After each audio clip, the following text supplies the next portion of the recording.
Good morning, brothers. Today we're going to speak about C.S. Lewis. He was born in Belfast on the 29th of November, 1898, and he died in Oxford the 22nd of November, 1963. He's definitely one of the, you can call him prophets of the 20th century, along with Chesterton, and definitely a lot easier to read than Chesterton, and he's a lot simpler but never simplistic. When I was preparing this unit, I remembered the first time I read a book by C.S. Lewis, Till We Have Faces, and then how I tried to expand my knowledge of C.S. Lewis.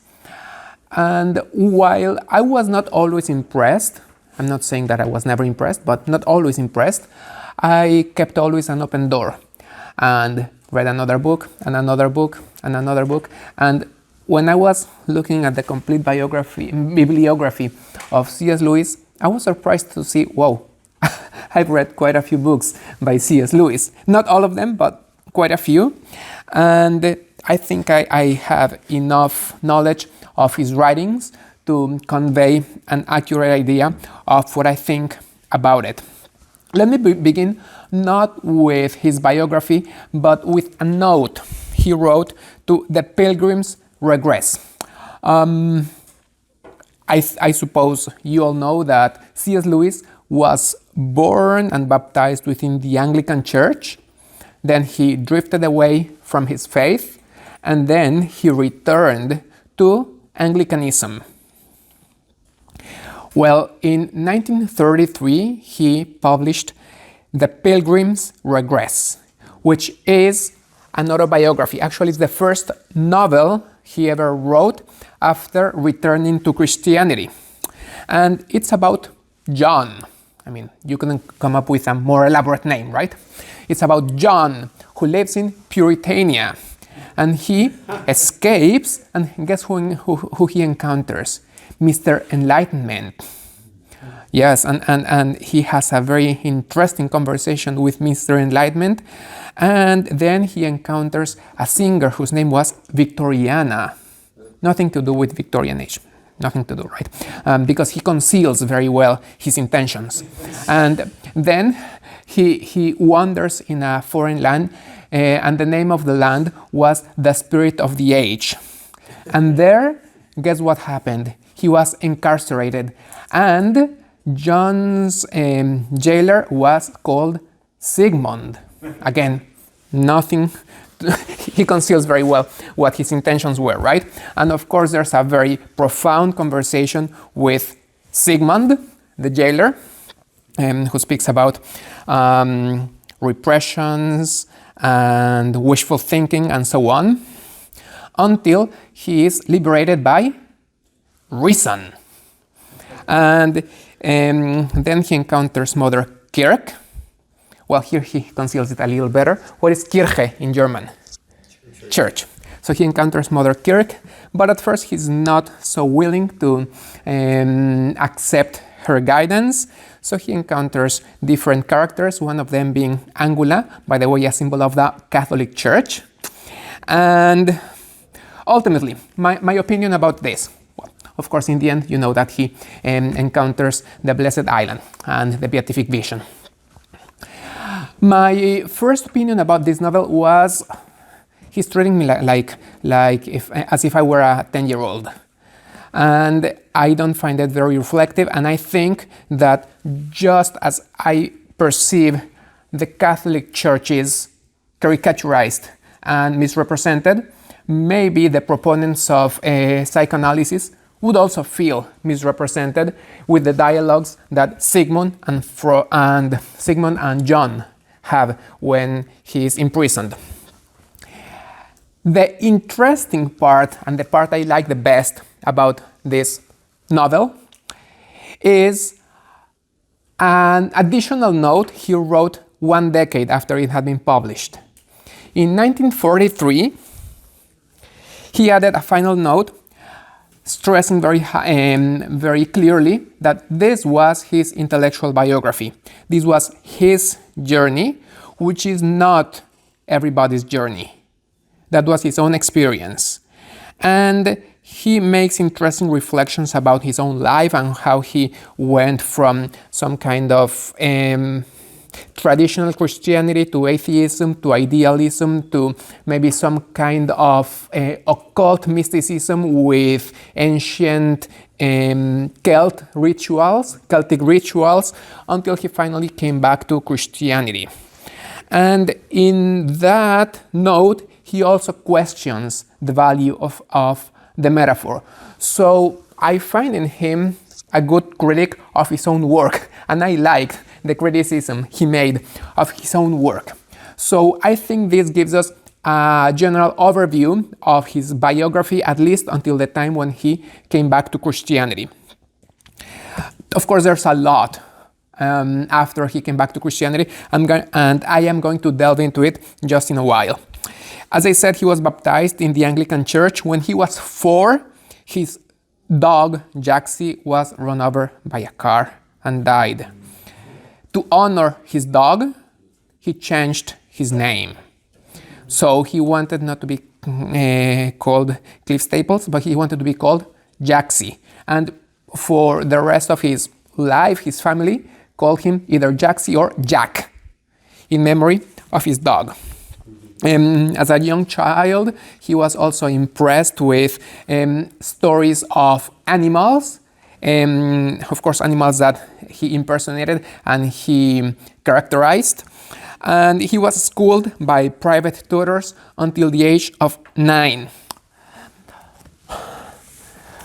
While he writes several autobiographies or autobiographical stories, even in his essays and in his non-autobiographical stories, you can find pieces here and there of how his life was.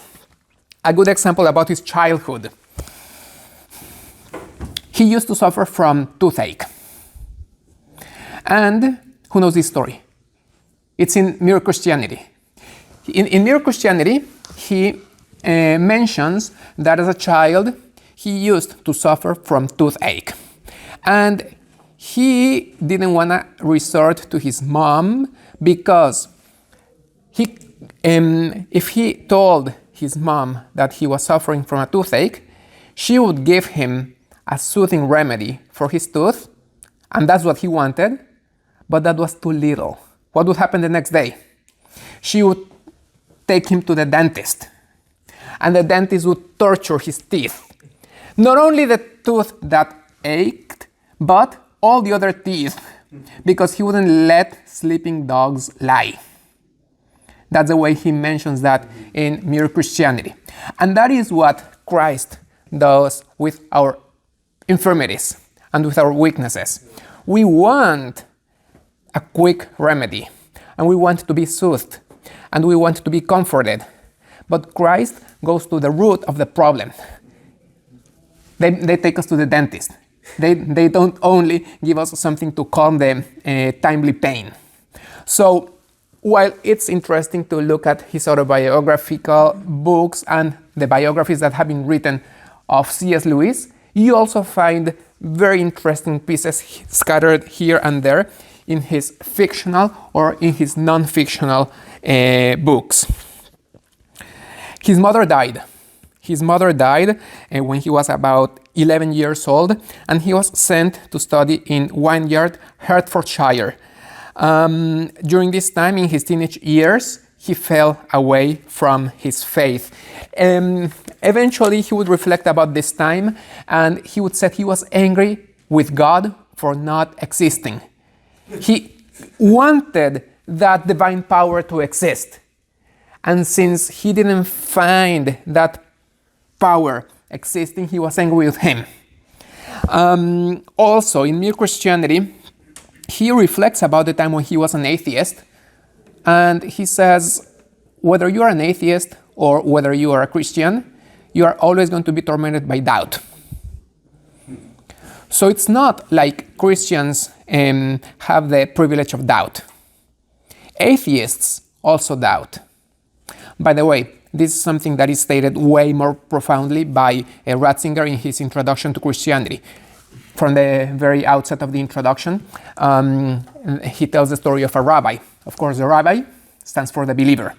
And an atheist comes and mocks him. And the rabbi responds, but maybe it's true. And that maybe scratches the atheist. So maybe, and he was always tormented with that maybe. He tried to find good reasons for his atheism, and the best argument he could find was, at least during a certain period, from Lucretius' Rerum Natura, the Rerum Natura, on the nature of things, where it states that nature was not divinely ordered for the service of mankind. For him, that was the strongest argument, right? In 1916, he was shipped to France during World War I. I find also this is very interesting, and this is something that I have not seen in Christian authors in general. The value of bravery, courage, the vice of cowardice, his experience of war. For example, when I think of Monsignor Luis Maria Martinez, he's a great Catholic writer. Okay, he has great books. And as far as I know, he didn't have a direct experience of war. So this is something that he doesn't delve upon. Or he speaks about courage in a very different way. He speaks about fortitude in a very different way. And I'm not saying fortitude and courage can only be exercised in war. But that experience that touched C.S. Lewis in a very personal way, actually, we will see how he gets wounded.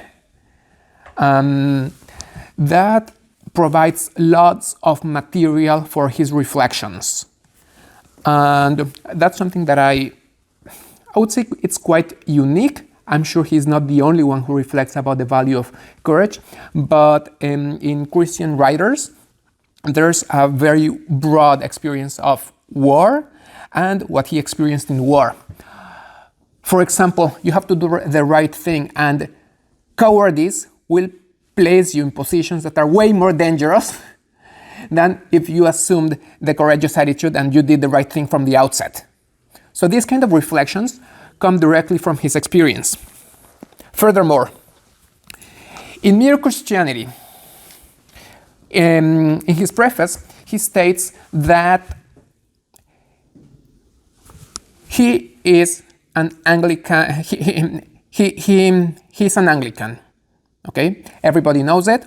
He has nothing to conceal about his particular confession within Christianity, but he intentionally doesn't want to delve into those issues, important though they may be, that divide Christians. For example, the real presence of Christ in the Eucharist, or the Blessed Virgin Mary. And he reflects about his own experience in war. And he compares dogma to someone else's idea that then you have to battle for. He said, when I was in the front, I didn't like to be sent to fight for my general's ideas. And that is why I don't want to send anyone to fight my own battles. You could say that Mere Christianity has become so popular because it's a minimum common denominator. I think that would be a good criticism against Mere Christianity, but at the same time, C.S. Lewis was fully aware of this. And in the preface, he states that Mere Christianity as a book is opening the door into a house. And there's a hall. And there you see lots of doors. Methodists, Anglicans, of course, the Roman Catholic Church,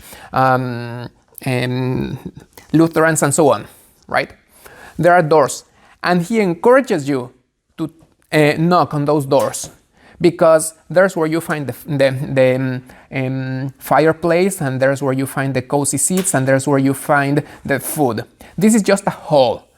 So I think it's we have to take Mere Christianity for what it is.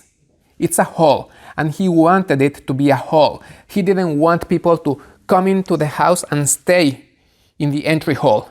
He wanted them to make their own choice, and he encourages them to make their own choice, but it's not going. I don't want to be the one who pushes you into this or that other door. So taking Mere Christianity for what it is, I think it's noteworthy. Okay, if you stay there, that's contrary to the very intentions of the author. As I said, in 1918 he was wounded.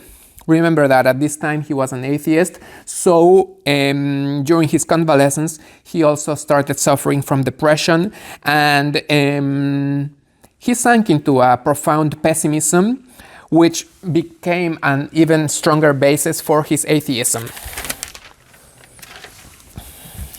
During the war, he befriended Edward Courtney Francis Moore. He called him Paddy. That was his name. A lot simpler. Paddy. They made a pact. If either of them should die during the war, the one who survived was gonna take care of the deceased's relatives. And Paddy died. So C.S. Lewis complied with his part of the agreement and took care of Jane Moore, Paddy's mom, whom he called and introduced as his mother. So whenever he encountered people, he said, "She's my mother." And until 1940, when she was hospitalized due to dementia, he lived in the same house as she. And even after she was hospitalized due to dementia, he visited her every single day until she died in 1951. At this time, we are speaking already about C.S. Lewis, who's looking into Christianity, and he was helped significantly by Tolkien. Let's just give a general frame of his assignments, his teaching assignments. From 1925 to 1954, first he studied and then he taught at Oxford University. From 1954 to 1963, until his death, he taught at Cambridge University. So keep this in mind to understand where things fit. In 1931, as I said, thanks to the help of Tolkien, he converted, or he returned to Christianity. He returned to the Anglican Church, and he died as a devout Anglican. I have a quote from Surprised by Joy. There are many quotes, but he describes his return to the faith. He was brought to Christianity like a prodigal, kicking, struggling, resentful, and darting his eyes in every direction for a chance to escape. Maybe he colors a little his experience, but we can also see that it was not an easy step in his life. Let me start presenting some things about his works. Space Trilogy. It's a fictional work. And by the way, scholars divide his works into fiction and non-fiction, which is a simple way to go. Is there a lot of essay into his fiction? I think there is. Maybe you would even say too much. But nevertheless, I think that distinction is correct. It's accurate. It's helpful. His fictional works and his non-fiction. Maybe the only exception I can think of is his preface to Paradise Lost. That's neither fiction nor non-fiction, but that is literary criticism. But other than that, let me stick now to fiction and non-fiction. Space Trilogy.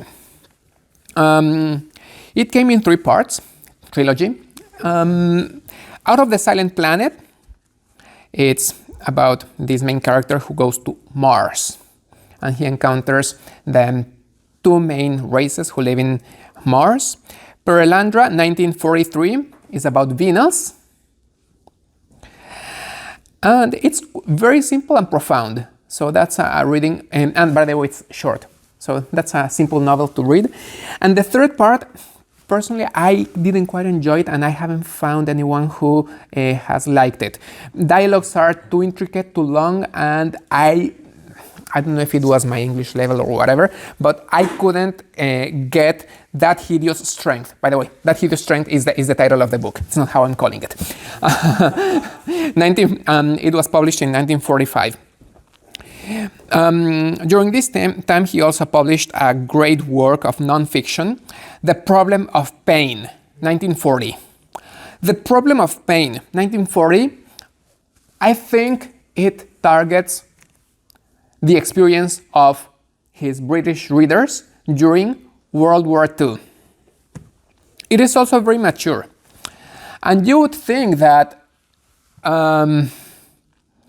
this very mature work would deal with his own personal experience of pain. Oh, he didn't know the pain that was awaiting him. Because after his marriage, his wife would contract bone cancer and she would die only 4 years after that. But this is still a few years down the road. So when we speak about the problem of pain, don't think about that grief, which, by the way, is going to be the title of another book that deals with this particular question. But think about the experience of war and maybe his own personal experience of pain. What you have in the anthology, Screwtape Letters, fiction, it was published in 1942, also during the war, and that is something that you can see clearly. And you can see how it ends, right? It's all within World War II. That same year, 1942, a non-fictional work was published, The Case for Christianity. A fictional work of 1945, The Great Divorce. A non-fictional work, and maybe his most renowned book, 1952, Mere Christianity.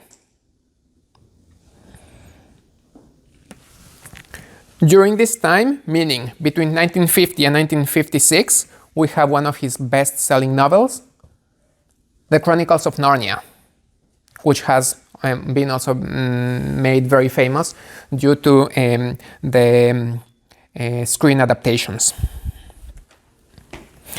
1955, Surprised by Joy. What was C.S. Lewis' wife's name? Joy. So some people say, oh, this is about his wife. No, actually, he had not met his wife, not yet. Oh. Surprised by Joy is about his own life, his autobiography, and his conversion and his return to Christianity. But nevertheless, the name Joy is quite interesting and cute, because then the year after he had published this, he encountered Joy Davidman.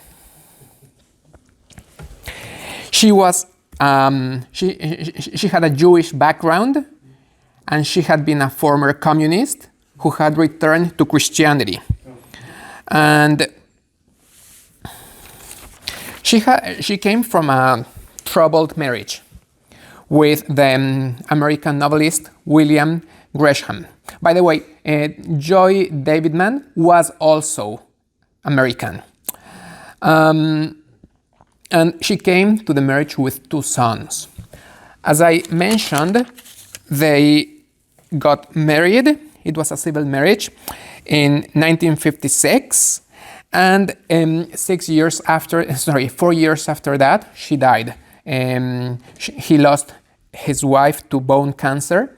But nevertheless, C.S. Lewis raised her 2 sons. 1958, so during the time that he was with his wife, he published what he called his best novel, and I agree with him. I think that's his most mature novel, Till We Have Faces. Why do I think it's his best novel? For very different and for very various reasons. But maybe one of them is in fiction, you have what you call the suspension of disbelief. And with C.S. Lewis, I find it often hard to suspend my disbelief. So even if he describes a commonplace scene like she poured tea into the cup, I say, no, that's not true. That's fiction. That's just my feeling. Instead with Tolkien, even if he speaks about dragons and giants and whatever, I don't know how he demands to be believed. And you give your full credit, and he's fully credible, and you give your full belief to Tolkien. I don't know if that's just a personal feeling. I have confronted that with other people, and they say they quite agree. But a very mature novel where I don't find those preventions and where I don't find those barriers is precisely Till We Have Faces. Another important element. Sometimes his allegories are too explicit, to the point that they can hardly be called an allegory. Mr. Enlightenment, come on.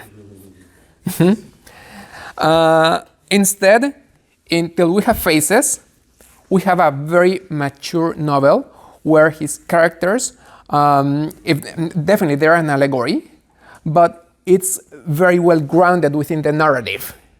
So you are not forcing characters into the plot.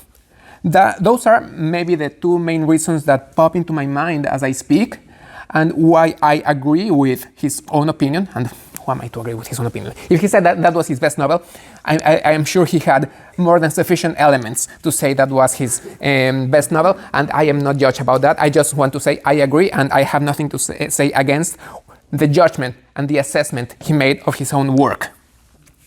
That same year, 1958, non-fictional work, Reflections on the Psalms. 1960, Four Loves, a non-fictional essay about agape, philia, eros, and astorge. For Greek words that mean love, but with different meanings, which these are essays about these types of loves. 1961, he fell ill. Remember that it was just less than a year since his wife's passing, and I'm sure that affected him profoundly. And so he had to miss the fall semester from Cambridge University. Then he continued to teach, but he never fully recovered, and in 1963 he fell ill. He was hospitalized, his condition worsened, and he died of kidney failure on the 22nd of November 1963. I want to emphasize 22nd of November 1963. Who else died that day? John F. Kennedy. Exactly. So the news of his death practically passed unattended. Nobody paid attention to it because the front page was that of the assassination of John F. Kennedy. Who else died on the 22nd of November 1963? Aldous Huxley, the author of A Brave New World. So these three authors, well, John F. Kennedy, C.S. Lewis, and John F. Kennedy, as far as I know, is not an author, but C.S. Lewis and Aldous Huxley, both of them died on the 22nd of November 1963, which inspired Peter Kreeft, I'm sure you've heard of him, to write, of course, a fictional work. It's a dialogue between the three of them. The title is Somewhere Between Heaven and Hell, where the humanist, the atheist, and the Christian exchange their opinions and they talk. I haven't mentioned all of his works. Actually, I won't mention all of his works, but it's worth noting that there are also great works like The Abolition of Man, Miracles, A grief observed about the passing of his wife. I've already mentioned A Preface to Paradise Lost, his greatest non-fictional and non-fictional work, meaning a work of literary criticism. And contrary to the opinion I expressed in another lecture about C.S. Lewis being completely contained in Chesterton, I think that's an exaggeration about Chesterton.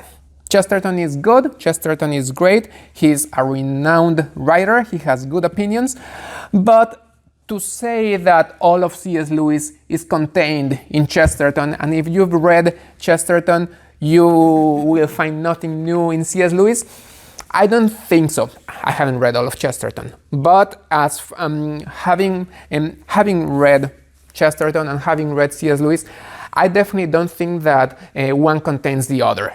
Definitely, C.S. Lewis was influenced by Chesterton. All of England was influenced by Chesterton. All of England was influenced by Chesterton, but I think it's either an oversimplification or an exaggeration to say that C.S. Lewis is contained in Chesterton. So, in case somebody thought that was my opinion, I was just sharing somebody else's opinion when I said that C.S. Lewis was contained in Chesterton, and that's an opinion I don't agree with. C.S. Lewis is a lot simpler than Chesterton. It's way easier to read because Chesterton takes some big delight, not a little delight, but a very big delight in his own writing and his paradoxes and in getting you dizzy. I have never had that experience with C.S. Lewis. C.S. Lewis goes to the point, simplifies things without oversimplifying them. Actually, one of C.S. Lewis's main points is the importance of complexity. Reality of its own accord is complex. You can say it's a cat, sure, but ask a biologist all that being a cat entails. And if you want to say something meaningful and profound that conveys the actual idea of a cat, you have, this is an example I'm making, but he goes into examples of physics and chemistry. You have to be more elaborate, so you cannot oversimplify things. Coming back to Christianity, I say, all heresies are very attractive because of their simplicity. Is Christ God or is he man? Well, he has all of the human nature because he's fully man, and he has all of the divine nature. Some heretics have said that Christ is only man, so they do away with all the complexity of the issue, and they simply get rid of his divinity. Some others get rid of his humanity. Why? Because they are oversimplifying things. And now, coming back to C.S. Lewis, he says Christianity cannot compete with the simplicity of other religions, and he's mostly speaking, I think, of a New Age. Christianity cannot compete with the simplicity of those religions because we are dealing with facts.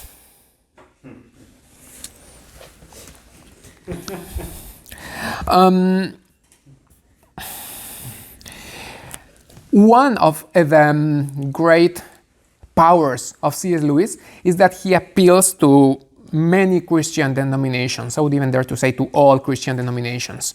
Okay, maybe there's a denomination that repudiates C.S. Lewis, but overall, he can speak very eloquently to Methodists, to Anglicans, to Catholics, to Lutherans, and they all find something that resonates in them, and they feel quite well represented.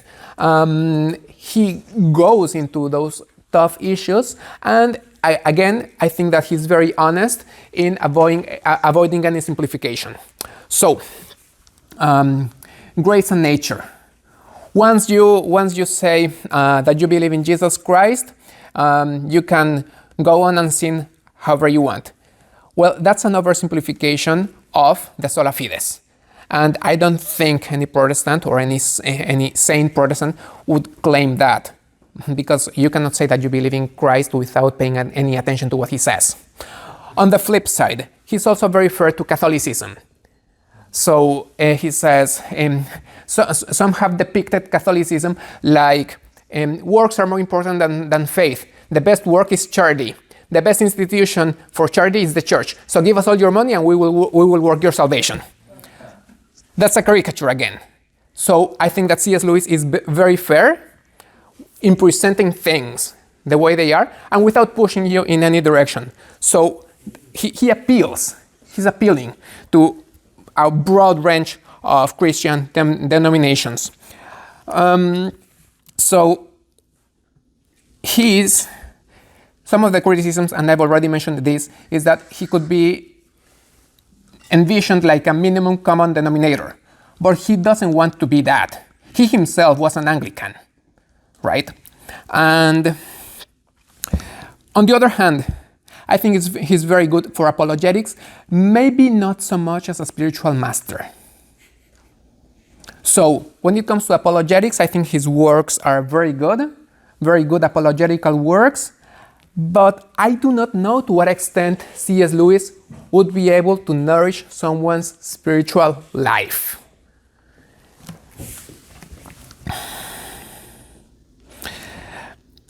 Just to finish this.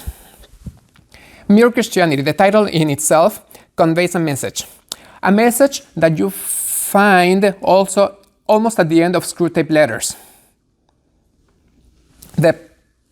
I'm not going to say the protagonist because that is Screwtape, but the character whom Screwtape is tempting falls in love with a girl. You remember that, right? Okay. And what's the problem with that girl? She's a mere Christian. What does being a mere Christian mean?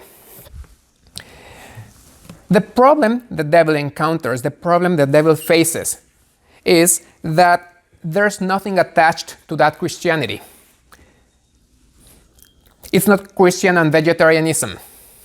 It's not Christian and the rights of animals. It's not Christianity and the war.